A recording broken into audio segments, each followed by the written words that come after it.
Hi from my side. My name is Martin Böttger. I'm a partner in the corporate M&A department and member of the esports team of SKW. I would like to summarize to you some key aspects about incentive schemes relating to management and team members in the esports industry.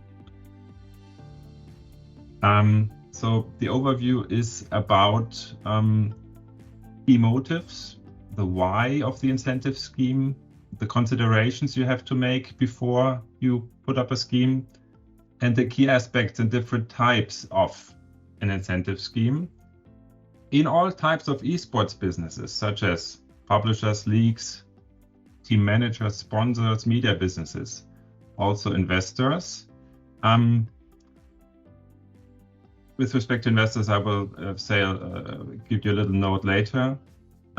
But there is one important aspect that we would like to highlight at the beginning of the session. As you know, we are talking about franchise businesses, and we have regulations that are forming and are getting more intensive and are in flux, so to say. So there you have to differentiate between incentive schemes for players, for athletes, for professional team members, and other staff and managers. So we will today give you an overview of the economics and the corporate legal framework of an incentive scheme as a whole. But whenever you think about something like this, you have to look at the interfaces. Is it allowed to incentivize the respective beneficiary in that way?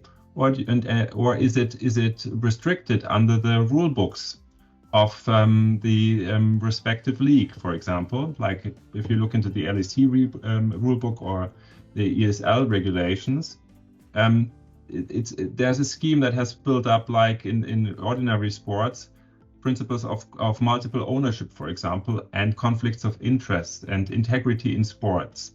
And therefore, it's not self-explanatory that you can give shares in a team company to an athlete when they compete, for example. So this is the overall legal topic that we are talking about today. But don't forget, for team members in the meaning of athletes, and for teams, there are special rules in the regulations. When we're talking about investors, also here, it's not a typical incentive scheme as I will explain it and outline it today, but investors, for example, a venture capital fund or an evergreen holding of a family office investing in venture capital in the esports industry, they do not have a normal incentive scheme like a startup or a tech company. They have so-called carry schemes. This is also something we are dealing with frequently. But this is a little special. They follow the same economic principles, but they have special legal implications and a special legal setup. So coming back to the major or to the main topic today, incentive schemes for esports businesses. What is the core aspect, or what do I want to tell you? When you plan to set up an incentive scheme and you wonder which is the right scheme for my business or for my team, don't start too quickly. Don't do it from top to bottom. Go bottom up and say and ask yourself, what are the economics? Who are the beneficiaries that I want to incentivize? Do not start with a legal technique, but ask you the economic basic questions. Don't follow hearsay about, they've done a virtual stock option program, we will do the same. I mean, these tools have been in the market for 30 years now, and they also apply to the esports industry. But it's not one size fits all. It's really, you need to look at it. You need to understand the effects on the motivation of your employees, and you need to understand whether this is really a value that you give them, or whether they feel like less loyal even if you give them a scheme that doesn't work properly. So the first two slides are about what are the reasons for installing a scheme. First is you want to increase your team performance. You want to share the future success with your team to make them think strategically. Second is you want to save salary payments in cash. You want to pay later, maybe in an exit event. Third is you may be willing to give your team a chance to build up private wealth, because we all know valuations have increased over the past years enormously. Fourth aspect is, if you have that, ideally you create a more intensive team spirit and culture, because you are sitting in the same boat. And this is what Marcus stressed at the beginning. You will bond your team members to the future success of the company. And all this will protect your team against poaching. I've even seen clients that are coming up with the wish to say, oh, we need a quick incentive scheme. I say, why? Because our two key team members have been or are being enticed away by a competitor. So we have to be quick. So ideally, you take care of this before that situation occurs. So this is the why. Then thinking about pre-considerations about what is the right incentive scheme. This is 2 slides. First, what is the status quo? So you cannot set up a scheme when you don't know what's happening in the company. Maybe you've moved from another company, you are a manager now and responsible for setting up a scheme. You must have an overview what the employment contracts and the current setup is like. You cannot start setting up a virtual share program without knowing the basis. So you need to know the existing incentive packages. You need to understand the group structure of the company. You need to know which company issues the incentive program. And then you need to decide, how much time do I have left? How many costs can I incur? Is there international participants in the scheme? And of course, technical issues like tax that will fall due when those shares are granted or crystallized, so they fall due. Second is, what do your investors say? An incentive scheme is nothing that is done by the company itself. It's very important for the investors because they will dilute. So this means that a share of the enterprise, depending on the concrete model, but a share of the enterprise of the company will belong to the beneficiaries of the scheme, even if they, as the case may be, are not holding direct shares. You need to look at the equity story. What does this with your equity story? If the incentive scheme is too large, it may have a negative impact on your presentations to third-party investors later on. And you need to provide full transparency to your investors, because normally it's an extraordinary measure. You need to get their approval.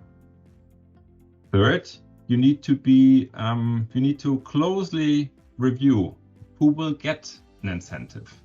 Is this an executive manager, a C-level member?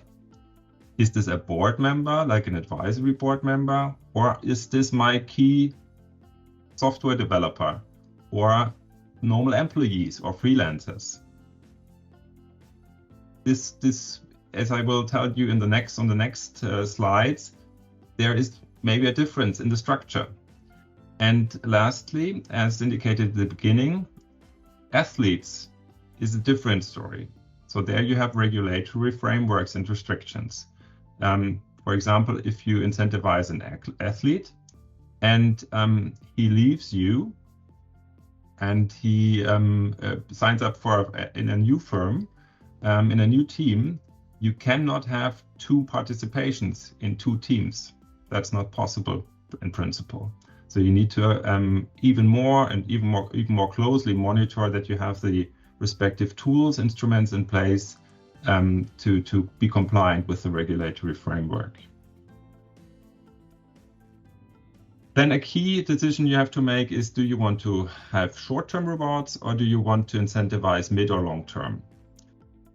This column here, this field is more or less indicating or hinting you at a bonus system, so salary bonus system. You can tie this, for example, to milestone effects or achieve milestones. or you can give them a bonus on the overall performance of the company. This is pretty standard, but I don't say it's bad. It's can be very elaborate, and it works because people need cash. This is safety for them. This is their private safety net. They need liquidity. This is structurally even more important, mid and long term. And if you choose to maybe go this way and or even combine with a short-term reward system, then you will share an increase in the value of your enterprise. And sometimes you will not only share the future value or the value that crystallizes maybe in case of a sale of the enterprise, but you will also share annual profits. So the typical virtual share program doesn't have that one. It just has that one. This means if the owner distributes a lot of money out of the company, the phantom shareholder or the virtual shareholder will not get a lot of advantages. So you have to monitor this, and you have to decide, is there a realistic chance that we are going to be cash positive? Then you maybe need to explain to your staff members that, or you need to consider sharing both with them, not only the future value or the future exit proceeds, but also the profits. And you have to look at the tax, that it doesn't change your tax effects on the system. So short-term or mid-term. Then, as I said before, is this who gets it?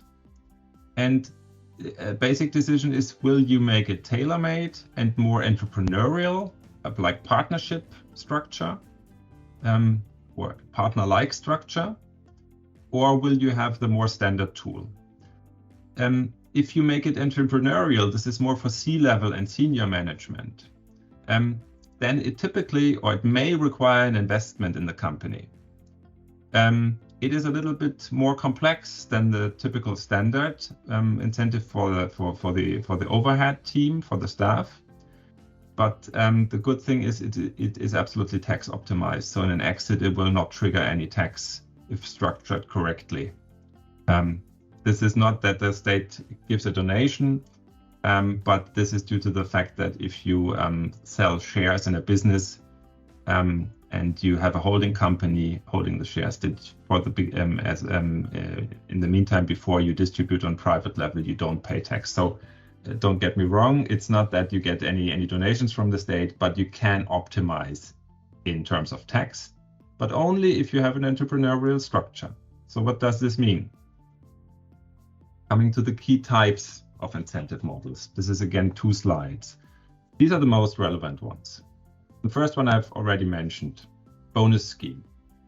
Either event or success related on an individual level, for everyone different, maybe project related, or you tie it to the general KPI of your company. Of course, an EBITDA bonus only makes sense if you are EBITDA cash positive. So if you're loss making in a venture capital situation, this is not yet your go-to structure.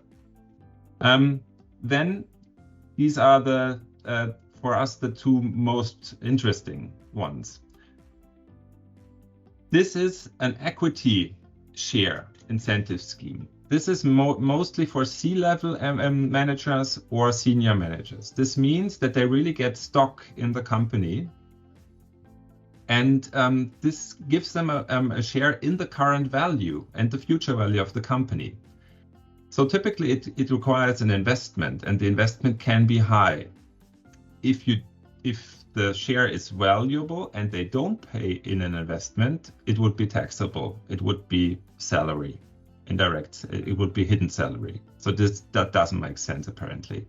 So how does the market treat that? There is one option. The employer, and this is often used in private equity financed companies or private equity companies, the employer can even loan finance the acquisition of stock. The good thing for the employer is the people are dependent on this loan, but it's not that the loan is unjustified or illegal or so, or it puts the employees in trouble. No, it's a good thing because the loan is only partially repayable. And the loan, you can put the loan in context with the exit planning, for example. So then the employer would grant a loan to the employees or the managers, and they would buy stock with that. The alternative is you structure the shares and make it junior, hurdle, or so-called NLP shares. This is very common or very modern here, also in Germany. It just says the shares have less value because their profit rights are reduced. And you can even issue a share in a company with zero value or €1 value if the company is valued at 30 million. Why? Because you can say the share doesn't get any proceeds out of anything in the future, liquidation, exit, whatever, distribution of profits, if the value of the company is not increased over the value that it has today. So this is a subordinate share or a junior share compared to the normal shares that are in the cap table at that moment. It works. You need to get in touch with the tax authority ideally, but also this is a very common tool that is used frequently, for example, in private equity. It can also be used for growing companies in the esports business. If you do an equity share, you have a huge tax advantage, in particular in an exit situation. Almost no tax, 1.5% tax typically on the gain. However, downside is if you grant equity, the owner of the business needs to account for the fact that shares have ownership rights, and typically the owners and the investors don't want employees or manager to have any influence. Also there you can have a solution. You structure it as an indirect participation. You use a management vehicle. That's a little bit more complex, but again, the tax advantage, if you have very valuable senior managers, it's a high incentive. So this is the equity, the shareholding model. And then there's the virtual shareholding or the virtual share program. It has different names. It's called VSOP often, it's called virtual share program. The Americans still say phantom shares. And this is where it comes from. And it has been in the market for 30 years. It's not a real share. It's an economic shareholding, but it's a salary bonus. But don't mix up with a normal salary bonus, because from an employment law perspective, this virtual shareholding has advantages. It's less restrictive, and you can have lever and lever provisions in there. You can take back the virtual shares under certain circumstances if you structure correctly. You can't do this so easily with a salary bonus. The virtual share doesn't require an investment. The grant is not taxable if you do it correctly. You can have a strike price or no strike price. This is really economics behind it. And you only pay the tax when you have an exit event, for example, or whatever you define as an exit event in the bonus scheme, in the virtual share scheme. So commercially, this is a real value participation in the enterprise value. But the downside is you have a higher tax rate in an exit. In Germany, 44-45%. Not very charming, but this model here is not the right structure if you want to maybe bind 30 employees. Too complicated, or can be very complicated. You have to make the decision, do you want to optimize and have more complexity, or do you want to have a little bit more flexibility and a standard tool, and you lose money? Then this is the one to go to. This is the most frequently used in venture capital, and also in the industry still the standard tool. There are other options that I would just mention briefly. Share options that are related to specific events, for example, a financing round. And there are so-called mezzanine financing tools that you actually could also use for employees that you have, or partners with whom you have a special relationship. For example, it's not excluded that one of your key employees gives you money and co-invests in your company in a convertible loan. And it's not excluded that you take him on as a silent partner.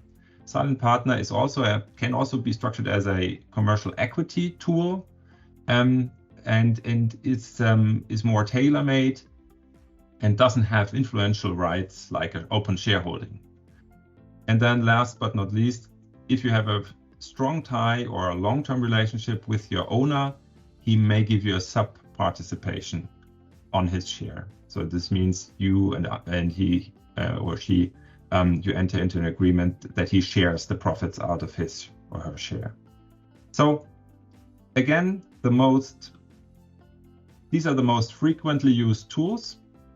This is the standard tool for short-term rewards. This is the common tool for venture capital firms,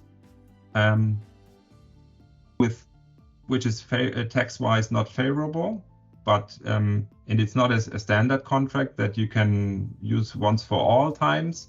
You have to adapt it and review it closely. But this is the premium model, so to say, for C-level managers and senior managers. Whatever you do, you have to have. You can even combine them, and you have to have an eye on the situation, also with respect to your employees in terms of liquidity. Not only give them future chances, but also give them liquidity now. This is the last slide of my presentation. I just want to address the buzzword vesting or leaver provisions that you maybe have expected in this presentation. It means provisions dealing with the fact that someone goes away. So what do you do with the virtual shares or the open shares or the bonus claim? Do you want to keep them, or do you say no? You have left the company, you went early, you have to give it back. These provisions you need in all kinds of incentive schemes. Now, it doesn't matter which structure, whether it's an entrepreneurial structure or a virtual structure. You need to have those provisions in to protect the company. But they are working differently in terms of timing and consequences of the lever, in particular commercially. So it's not, don't take this term easy and say, lever provisions, that's a standard clause. No, it's not at all. There are different definitions of levers. Well, there may be a cliff period, there may be a linear vesting period, there may be a buyout right in a virtual share plan, even if someone leaves but it's out of the vesting period, then the employer may say, you must not keep the shares. I want to buy you out. I want at least to have the chance. And then the question is, in the different scenarios, what is the compensation? So just to make you sensitive for this, it's not an easy thing. It's difficult to draft, and it has to be tailor-made for your individual team members. So that was the presentation for today. I hope you had fun, and now we are waiting for your questions.